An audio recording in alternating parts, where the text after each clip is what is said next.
¿Cómo vivir con más intención? ¿Estás viviendo tu vida o dejando que la vida te viva a ti? La mayoría vive en piloto automático. Se despiertan, reaccionan a lo urgente, sobreviven el día y se duermen. Y un día miran atrás y no reconocen cómo llegaron hasta ahí. No porque hayan tomado malas decisiones, sino porque no tomaron ninguna conscientemente. Vivir con intención no es tener todo planeado.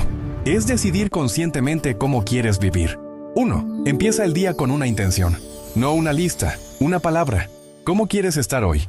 Enfocado, presente, generoso. 2. Antes de decir sí a algo, pregúntate si se alinea con lo que realmente importa.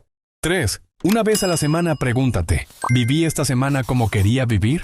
Esa pregunta sola cambia las siguientes. La vida intencional no es perfecta, es consciente. Y conciencia es todo lo que necesitas para empezar. ¿Cuál es tu intención para esta semana? Escríbela en los comentarios. Y sígueme para más.